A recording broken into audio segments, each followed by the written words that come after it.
En el marco de la cátedra Teoría Literaria Contemporánea, se realiza este estudio sobre los mundos posibles en la obra Sobre los huesos de los muertos de la autora polaca Olga Tokarczuk.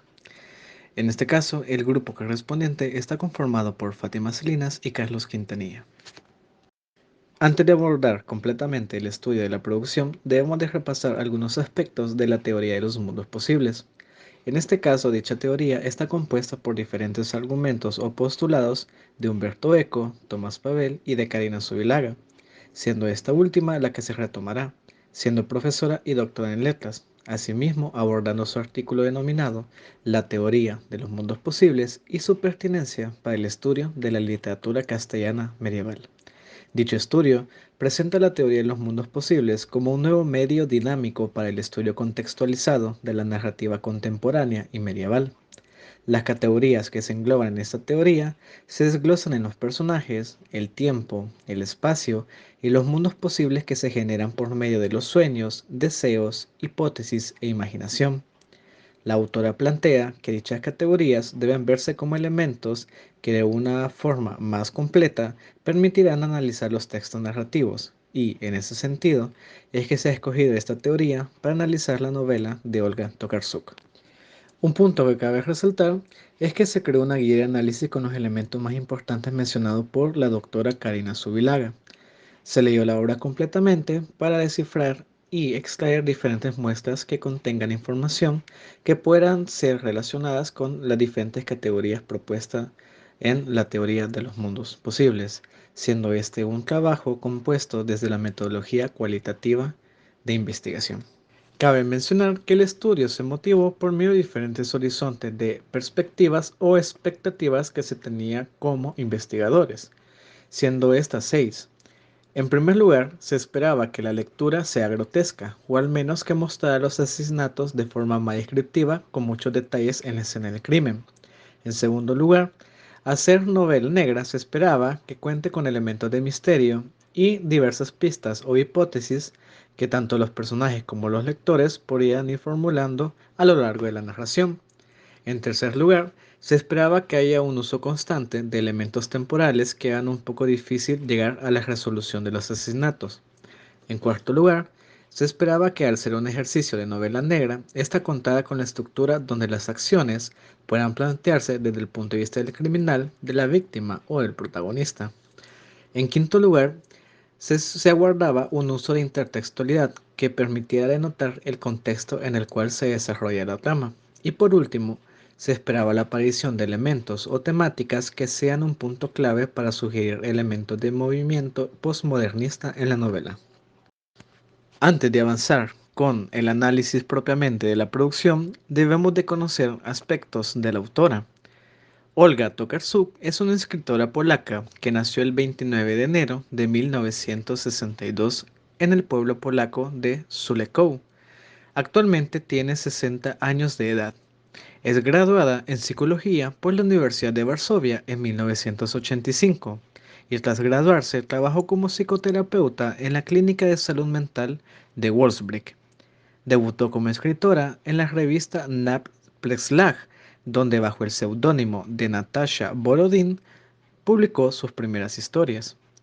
Algunas de sus influencias directas en la literatura se desglosan en autores como R. Gustav Jung, Anton Chekhov, Thomas Mann, Nikolai Gogol y Edgar Allan Poe.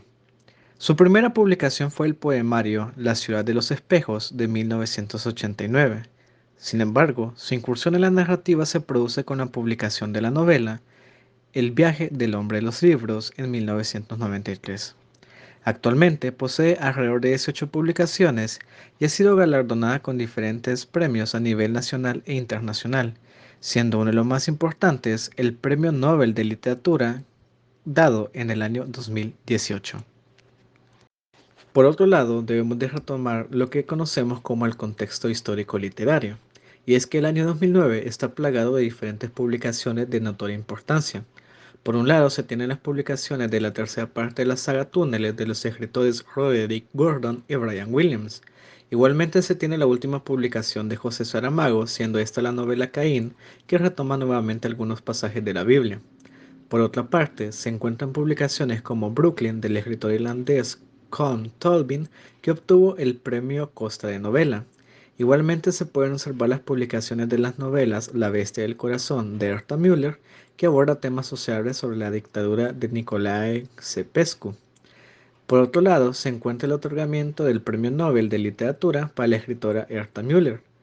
Asimismo, este año, según datos generales de Estados Unidos y Europa, contó con la publicación de más de 50 novelas, 9 obras teatrales, 2 poemarios y 25 libros respecto a temas diversos.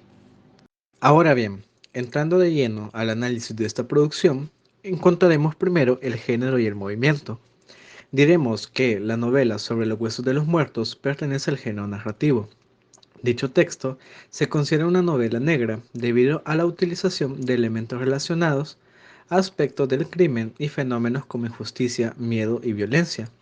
Igualmente, se relaciona con este tipo de novelas, pues vemos las acciones por medio del punto de vista del criminal. Ahora bien, el género al que pertenece la novela es el posmodernismo. Dicho movimiento se entiende como un conjunto de ideas filosóficas, culturales y artísticas que se originan a finales del siglo XX en contrarresto de posturas que se generaron en los siglos XVIII y XIX. La novela, Sobre los huesos de los muertos, presenta diversas características del posmodernismo. En primer lugar, se presenta un uso de intertextualidad recurrente por medio de citas del escritor británico William Blake. En segundo lugar, se presentan diversos elementos pragmáticos, como temas y asuntos, relacionados a elementos culturales de la época.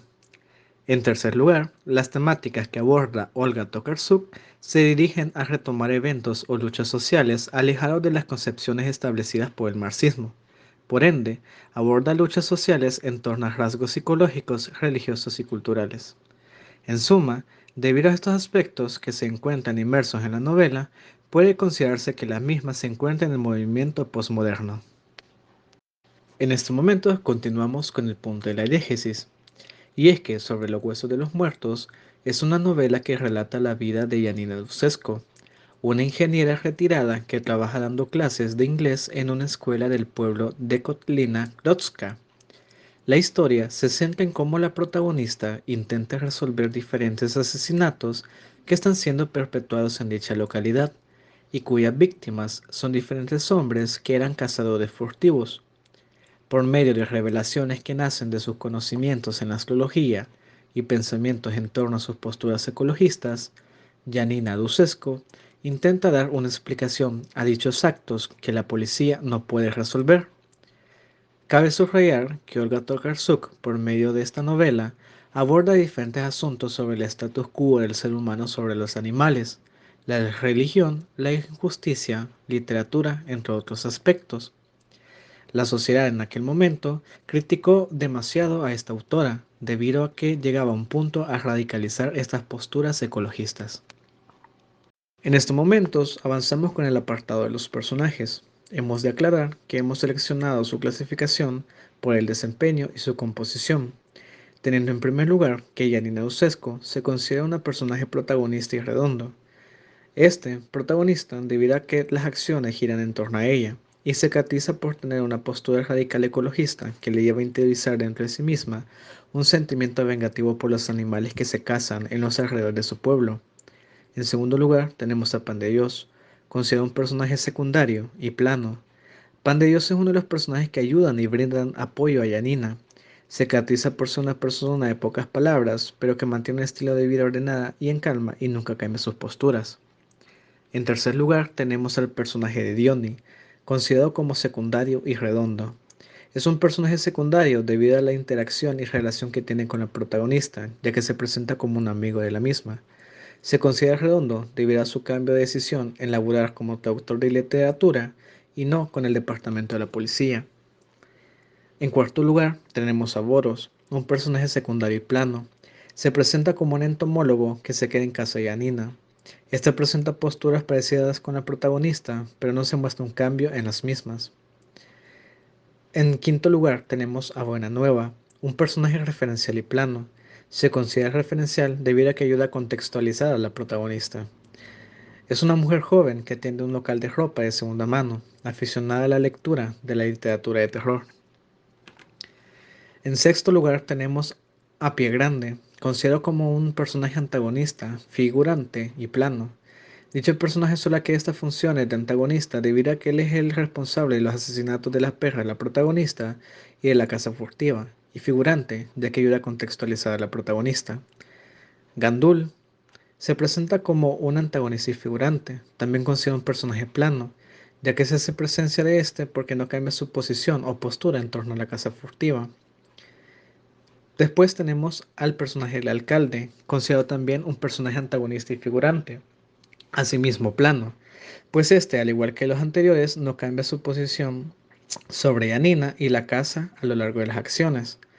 Y por último tenemos al padre de la iglesia, también considerado un personaje antagonista y figurante y asimismo plano, pues este se presenta como el padre de la iglesia del pueblo, pero no cambia sus creencias religiosas y sus posturas en torno de ayudar a los cazadores furtivos.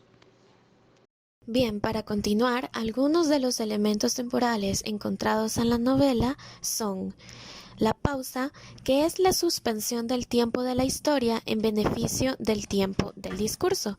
Es cuando el narrador interrumpe para alargarse en explicaciones, descripciones y reflexiones.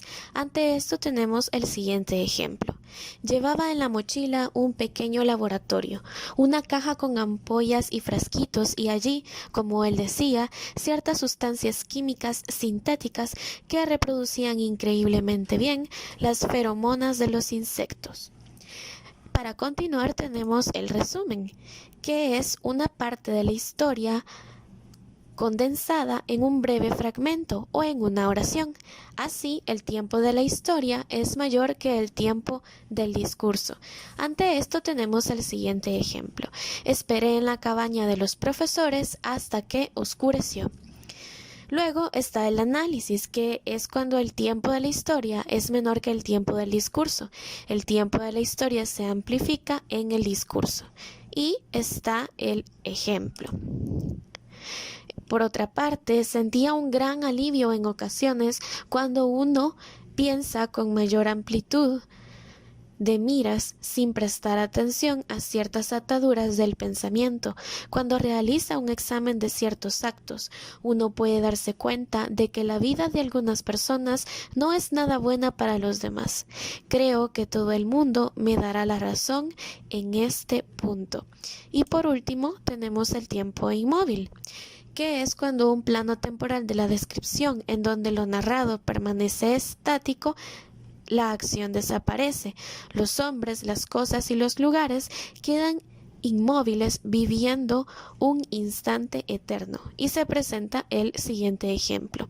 Siempre he creído que la astrología hay que aprenderla a través de la práctica. Se trata de un conocimiento serio, en gran medida empírico y tan científico como, por poner un ejemplo, la psicología. Hay que observar cuidadosamente a algunas personas de nuestro entorno y asociar determinados momentos de su vida con la ubicación de los planetas. Luego hay que comprobar si esa relación existe y analizar acontecimientos diversos en los que participen distintas personas. Rápidamente se llega a la conclusión de que conjunciones astrológicas semejantes describen hechos semejantes. Entonces es cuando se llega a la iniciación. Estoy convencida de que el orden existe y está al alcance de la mano. Otro punto a tomar en cuenta son los elementos espaciales, y en ese sentido se pueden evidenciar dos bastante más que cualquier otro en la novela. El primero es el espacio reducido, que son microscópicos y desempeñan un papel clave en el nexo acción-personaje. Y la muestra sería la siguiente. En las paredes de la entrada se amontonaban trozos de leña irregularmente cortada para encender la estufa. Era un espacio desagradable, ¿qué otra cosa podría decir? Sucio y descuidado. En todas partes se sentía el olor a humedad, madera y tierra fría, voraz. El tufo del humo se había ido posando en las paredes a lo largo de los años, hasta formar una capa grasienta. En cuanto a la explicación, podríamos decir que la casa de Pie Grande es un espacio reducido, pues es acá donde se encuentra el cadáver del mismo y además es el primer espacio en donde se comete asesinato. No obstante, también podríamos retomar como espacio reducido la casa de Janina o la casa de Pan de Dios. Luego tenemos la connotación de espacio. Esta sugiere la condición económica del personaje, su categoría social, identitaria, histórica, psicológica, ideológica, entre otros. Ante esto podríamos dar el siguiente ejemplo. Todo allí era limpio y luminoso, cálido y acogedor. Qué alegría cuando uno se topa con una cocina limpia y cálida. A mí no me solía suceder nunca. No he sabido mantener el orden a mi alrededor. Y es algo que he acabado por aceptar. ¿Qué le vamos a hacer? En cuanto a la explicación, podríamos agregar que cuando Janina y Pan de Dios llegan a la casa de este, se puede evidenciar que es un hombre al que le gusta el orden y también se puede intuir que es un hombre con gran cuidado en el orden de la limpieza y las cosas. Por último tenemos la teoría de los mundos posibles y esta es una teoría que aparece como concepto en la filosofía. No obstante, es una teoría filosófica adaptada por teóricos literarios como lo fue por Umberto Eco, Tomás Pavel, Ruth Ronen, entre otros.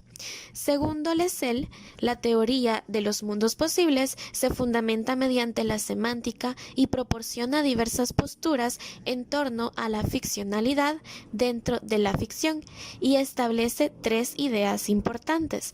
En primer lugar, la teoría de los mundos posibles establece que los personajes ficcionales no pueden ser reales en un plano literal, como en el discurso de la narración. Por ende, se entenderá que el personaje del mundo posible no es el mismo que se ha presentado en el marco discursivo de la novela. En segundo lugar, establece que los mundos posibles pueden no ser homólogos al mundo real, por lo que pueden presentarse elementos fantásticos. En tercer lugar, se accede a los mundos posibles por medio del real. Ahora bien, esta tercera característica se explica mediante el postulado que se deben de utilizar medios semióticos establecidos en el mundo real y el mundo real de la narración para acceder al mundo posible. Esto permite que dichas construcciones sigan una estructura ya establecida. Por otro lado, Zubilaga menciona que estos mundos posibles son autónomos y son diseñados por diferentes fenómenos como los sueños, las hipótesis, la imaginación y los deseos. En suma, estos fenómenos permiten comprender una distinción semántica de los mundos que han sido creados por los personajes en una producción literaria. En diferencia con lo anterior, podríamos decir que se puede acceder a los mundos posibles en primer lugar por medio de los sueños. Estos son un proceso onírico que transcurre mediante el proceso de descanso pleno. No obstante, también se conocen como manifestaciones psíquicas de la persona. Según la psicología, los sueños pueden ser elaborados con un compendio de escenas, personajes u objetos, lo que permite la representación de mundos posibles. Este fenómeno se construye por medio de la psique de Janina, pues sus altos niveles de ira y estrés por las posturas de la caza furtiva generan un despliegue mental, donde reconstruye y plasma información que almacena en la memoria. Ahora bien, esto se puede observar por medio de los sueños que se producen a lo largo de la novela, en los cuales la protagonista reconstruye las imágenes de su madre, abuela, mascotas y construye ambientes. En ese sentido, se puede ver el siguiente ejemplo, cuando Janina tiene sueños donde percibe las imágenes de su madre y su abuela a lo largo de la novela. Por la mañana volví a tener aquel sueño. Bajaba al cuarto de la caldera y ellas estaban otra vez allí, mi madre y mi abuela, ambas con vestidos de verano, floreados, ambas con bolso, como si estuvieran a punto de salir de la iglesia y hubieran perdido el camino. Otra forma de ver representados los mundos posibles en esta muestra literaria es por medio de la hipótesis, que es un enunciado que busca refutar o confirmar, y en la novela se hace un constante uso de este recurso, no solo para intentar resolver los asesinatos de los cazadores, sino también para dar explicaciones de otros acontecimientos. Los mundos posibles se evidencian en el supuesto de que estas hipótesis sean verdaderas, si no lo son, cambiando de esta forma la realidad que están experimentando, en este caso los personajes de la novela. En ese sentido, es el personaje de Janina el que más hipótesis formula durante toda la novela, y es ella la primera en crear la hipótesis de que los animales eran los asesinos de los cazadores. Otro ejemplo de hipótesis es cuando Janina tiene la teoría de que no puede haber ningún dios sino una máquina. Ningún dios se preocupa de eso, ningún contador celestial. Sería difícil que una persona soportara tanto sufrimiento, especialmente para alguien omnisciente. Creo que se desintegraría bajo la presión de ese dolor, a menos de que se hubiera pertrechado con anterioridad tras algún mecanismo de defensa, como el ser humano. Solo una máquina sería capaz de cargar con todo el dolor del mundo.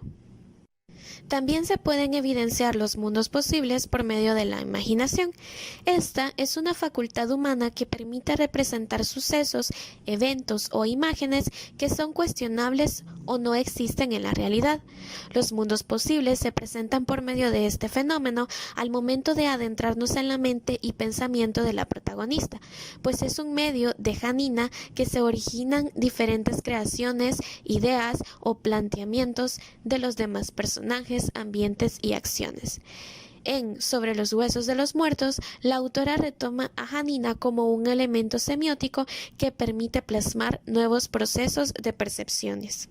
Un ejemplo claro de esto es cuando Janina especula al momento de pensar sobre el pasado de Pan de Dios.